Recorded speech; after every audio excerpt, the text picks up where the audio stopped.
did such a great job on the last album, and I was away from the country and I thought of you, and the Inspector of Taxes also thanks you very much. But if you can do the same again on this one, that'd be unbelievable, because it certainly put me back in the limelight. First time with Warner's. So I thank you. What more can I say?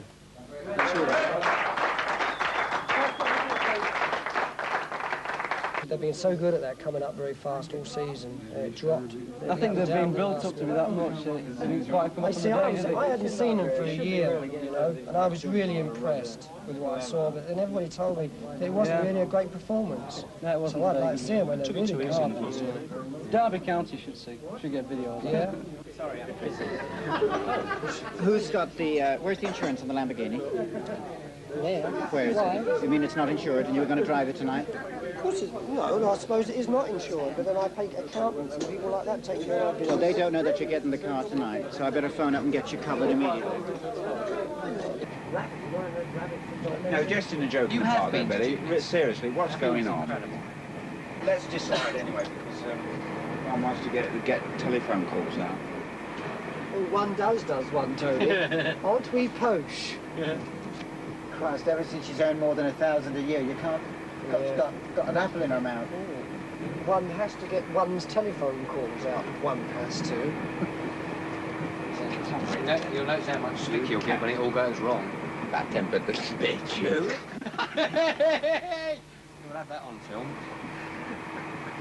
Yes, I don't want to... Miss Bowie's going to say about this? No, seriously, I don't want Bill Stonebridge to arrange this yet again and it all cancel. I don't want any more stuff for Andrews either. No, and the guy, you see, the guys... You have to think of these guys who arrange it. Yes, I bloody did. You've got to stop that, Rod. I'll tell you that now, because it's getting out of hand. How much money are we earning this week? I had a very important Seriously? engagement at 6:30. I couldn't let... I had to go to the football writers' dinner, which had been in the books for 2 or 3 months. You know that. Must go for a leak, excuse me. And I would not have got back in time. It was foolish of me to have said I was going to go. You mustn't keep on cancelling things, that's what I'm trying to say, because it's becoming embarrassing for your staff. You know, they have to ring up, you see, and cancel. How do they go again? They have to ring up and... You're sending me up, Gam. No. Would I do a thing like that? No, you're the one who's sitting in Fulham Road complaining, saying, oh, I don't care. What do you think we're paying you and Gill and Stonebridge to do? And he's in the bedroom moaning. You're sitting at home with some South American. He just insinuated that you, actually, Billy, were sitting at home with some South American boy. Now, argue your way out of that. Absolutely untrue. Absolutely untrue. It's North American. Tony? Oh, God. No, seriously. Don't you agree, though, Billy? He has got to stop cancelling things. Changing the subject. No, he really has, because, you know, one can do it once or twice, but not every time. My mum was not pleased. She rang me up, she said, son, why did he not turn up with Eamon? She said, of all people to let down, why Eamon? Yeah, one of the boys, Eamon. After they've done so much promo. You'll never get on This Is Your Life. Break my bloody heart, that will. Her mother wasn't pleased. Because she was sat there all night waiting for you to come on. You didn't. No, I'm sorry, I miscalculated that altogether. Well, I hope you apologise to her when you see her. She's very upset. Well, I don't have to apologise to Eamon, but I've got to apologise to your mother. Right. Oh. I don't think we've got the whole thing out of perspective, dear Billy. I mean, not turning up. As a member of the public, I was trying to point something out.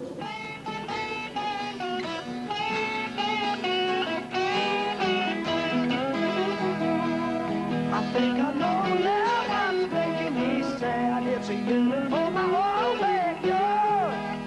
I'll be your life, maybe I was wrong to leave. Better swallow up my silly country pride. Going home, running home, down the gasoline, that's where I started from.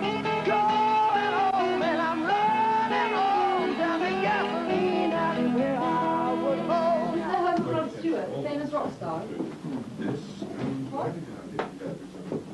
Because one of them was sitting on a very important government committee to on the union negotiations. I'm not sure what the others were doing.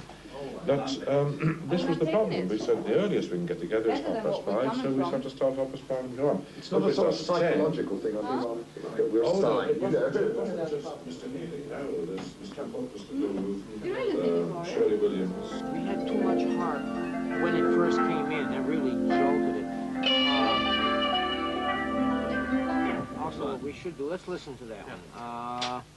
I know at the beginning Rod was all right, but I know ultimately we crowded Rod. We crowded him in that build-up part. Yeah, push Rod slowly as we go through. We crowded him with the arrangement. The harp blew it. You pulled the harp back. I pulled it back. Yeah, I think it might be correct now, but I know when it did come in, it was offensive.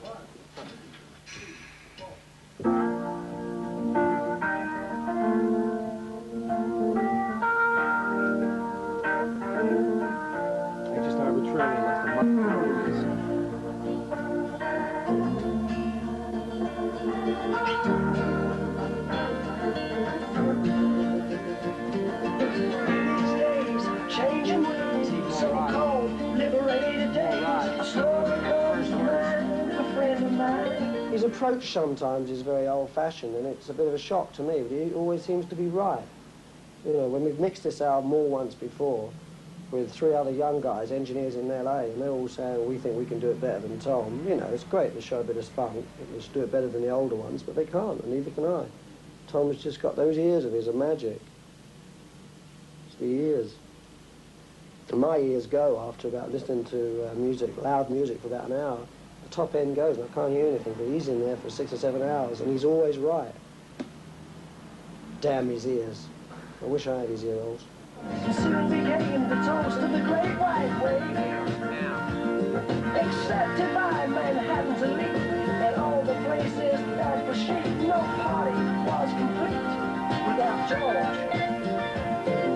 Along the boulevards he cruised, all the old Queensboro feuds. Everybody loved Georgie Ford.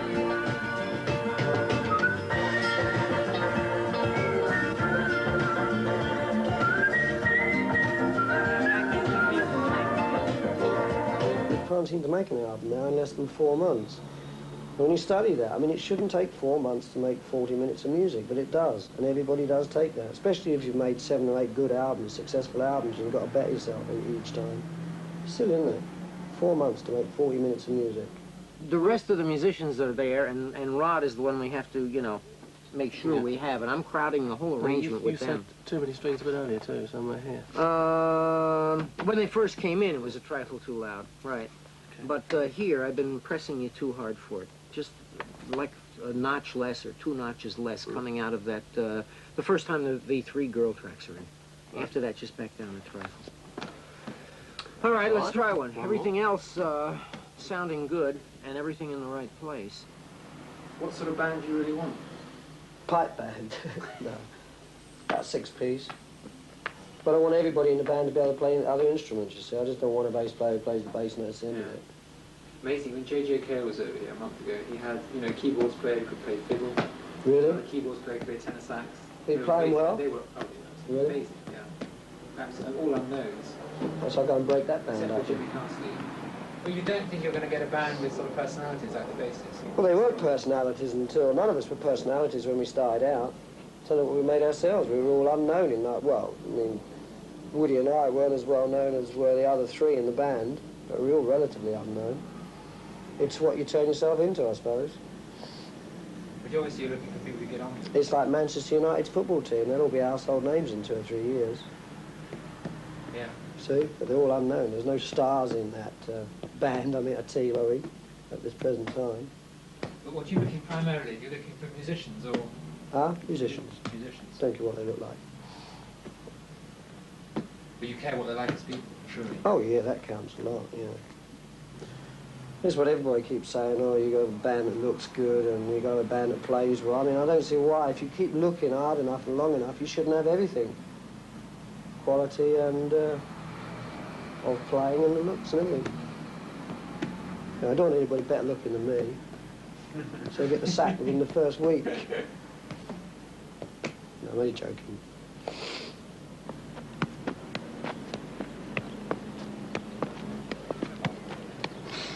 Any good? Yeah, I think down there.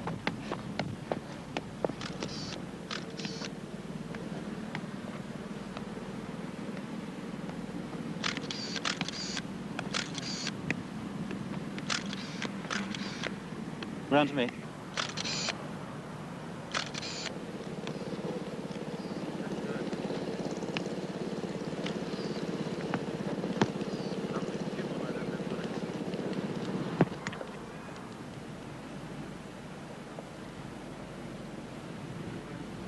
Crowd of 85,000 are expected to see whether Scotland can become outright champions for the first time since 1967.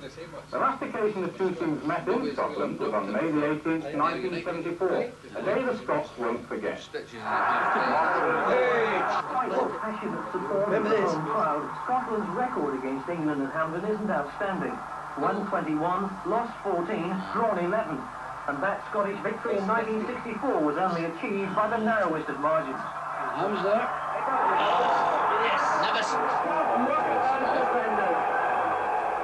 When you look at Scotland's record over the last decade, it doesn't inspire much confidence, does it? So why the enormous optimism today? Simply because in their 6 internationals this season, Scotland are unbeaten, with 5 wins and a draw.